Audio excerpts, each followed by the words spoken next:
intidorus sholat ba'da sholat, menunggu sholat setelah sholat, tapi tidak sholat, dinilai sholat selama menjaga wudhu. Ya. Tapi ada sholat intidor, sholat untuk menunggu khatib naik mimbar. Jadi kalau kita datang jam 11 tuh kan, berapa rakaat tuh? 2 rakaat salam, 2 rakaat salam, 2 rakaat salam tuh. Apalagi yang datangnya jam 10 misalkan. Ya, atau datangnya setengah 12, sholat 2 rakaat, sholat rakaat ya. Ini bukan sholat qabla Jumat, bukan, tapi sholat intidor namanya. Sholat menunggu khatib naik mimbar. Dan ini disabdakan oleh Rasulullah, maniktasala, siapa yang mandi yaumal jumu'ati, pada hari Jumat tuh. Jadi hari Jumat itu wajib mandi ya, kecuali yang sakit. Tapi mandinya gusla janabah, seperti mandi junub. Ya. Ada yang belum tahu mandi junub? Mandi setelah bercampur dengan istri. Ya berbahagialah bagi yang masih punya istri. Ya. Jadi mandinya itu seperti mandi junub. Ya mandi setelah berhubungan. Jadi pertama cuci tangan ya, cuci tangan sampai telapak tangan 3 kali. Kemudian mencuci kemaluan. Mencuci kemaluan, setelah mencuci kemaluan berwudu ya, seperti wudu untuk sholat. Tapi ya, jangan cuci kaki ya, cuci kakinya belakangan. Setelah itu kemudian diguyur kepala 3 kali, kemudian mandi seperti biasa ya.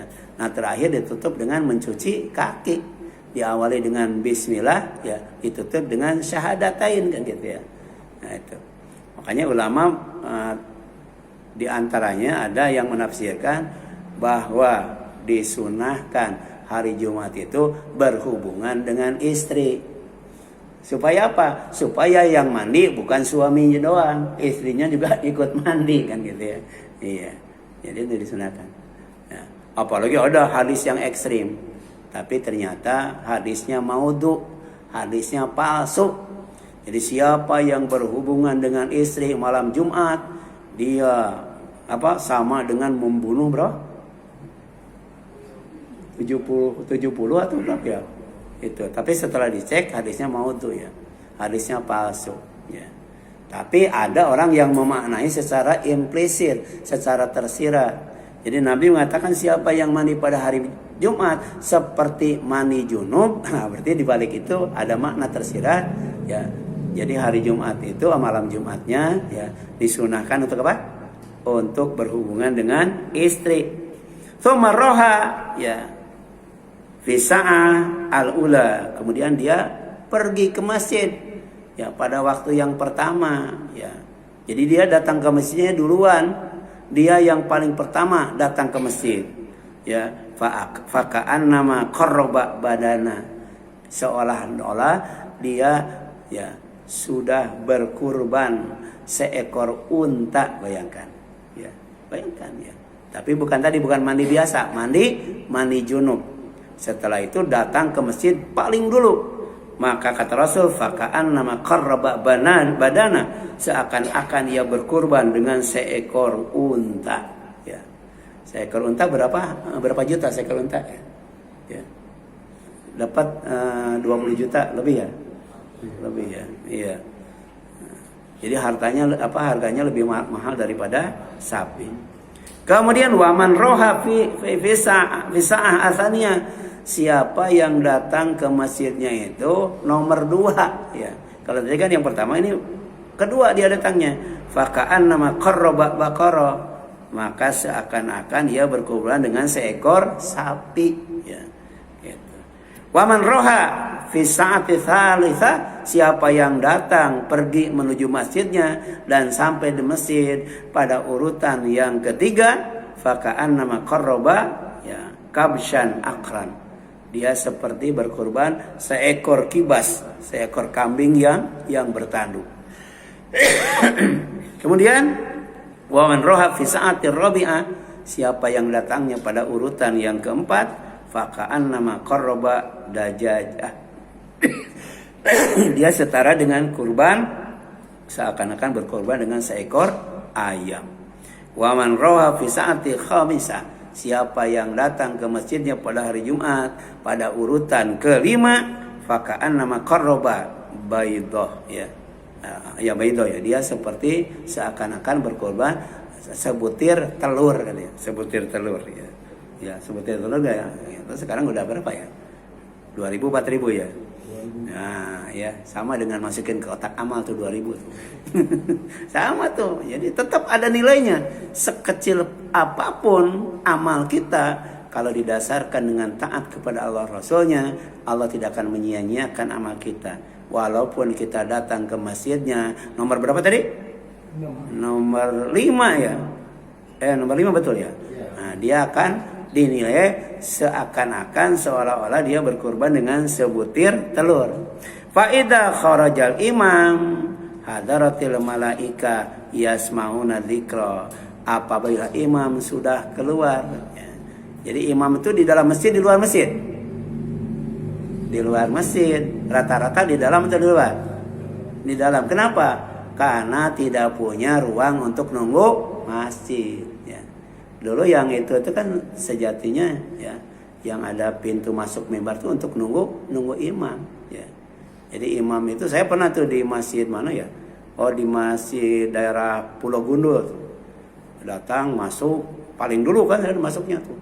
Terus datang itu merbot atau pengurus masjid. Ustaz, nggak boleh duduk di sono. Tuh di dalam gitu. Ya, jadi di luar masjid imam tuh nunggunya ya. Sebab kalau imam sudah datang, ya udah malaikat sudah tidak mencatat lagi. Ya. Tadi sampai berapa tadi dicatat tuh? Sampai 5 kan? Maka apabila imam keluar, ya keluar maksudnya dari tempat nunggunya, kemudian masuk ke masjid, hadaratil malaika, ya. Yastami'una dzikra, ya. Maka malaikat hadir. Jadi malaikat sudah tidak mencatat lagi itu.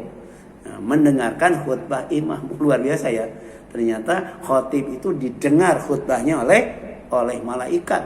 Tapi dalam waktu yang sama, setelah malaikat masuk kemudian mencatat ya mendengarkan khutbah imam, maka dia sudah tidak peduli lagi dengan orang yang datang berikutnya. Jadi harusnya kan rebutan ya, harusnya rebutan. Tapi ada yang datangnya tuh pas khotib kedua dia. Khutbah kedua baru datang. Ya, gitu, mau sholat doang, sayang kan? Jadi keutamaan Jumatnya tidak ada itu ya. Jadi luar biasa. Jadi jangankan yang lain, malaikat saja mendengarkan khutbah. Ini yang di masjid pada tidur, bayangkan ya. Kalah dengan malaikat. Malaikat itu mendengarkan khutbah ya. Artinya secara tersirat yang hadir di majelis Jumat itu fokus kepada apa yang disampaikan oleh khotib. Namanya adzikra. Adzikra itu peringatan, ya peringatan tentang kematian, tentang hari kiamat dan lain sebagainya. Ini hadisnya siapa? Riwayat Bukhari dan Muslim dari Abu. Terakhir, makna hadis ini pertama menganjurkan datang lebih awal ke masjid pada hari Jumat untuk mendapatkan pahala besar setara dengan kurban yang bernilai tinggi. Nah, ini juga solusi kan? Bagi orang yang tidak bisa kurban, orang yang tidak mampu kurban, ada solusinya. Apa itu? Hadir di majelis Jumat paling awal, minimal urutan keberapa? Kelima. Tapi di rumahnya mandi dulu. Mandinya seperti mandi junub, mandi setelah berhubungan. Menggunakan kata roha, ya roha itu santai. Dari rumah ke masjidnya santai, nggak boleh terburu-buru. Ya. Yang kedua, mengajarkan memanfaatkan waktu sebelum khutbah dengan apa? Dengan ibadah seperti sholat sunat 2 rakaat ya. Itu namanya sholat intidor atau dengan membaca Al-Quran atau zikir ya. Jadi kalau kita sudah sholat misalnya boleh ya dengan berzikir ya, atau dengan baca Quran atau dengan berdoa ya. Yang ketiga, malaikat mencatat kedatangan jamaah Jumat hingga khotib naik mimbar. Setelah itu catatan ditutup dan mereka mendengarkan khutbah. Ya. Kita rata-rata datangnya urutan keberapa ya? Yang keempat, menunjukkan keutamaan ibadah yang dilakukan sebelum khutbah. karena dihitung sebagai bagian dari ibadah Jumat.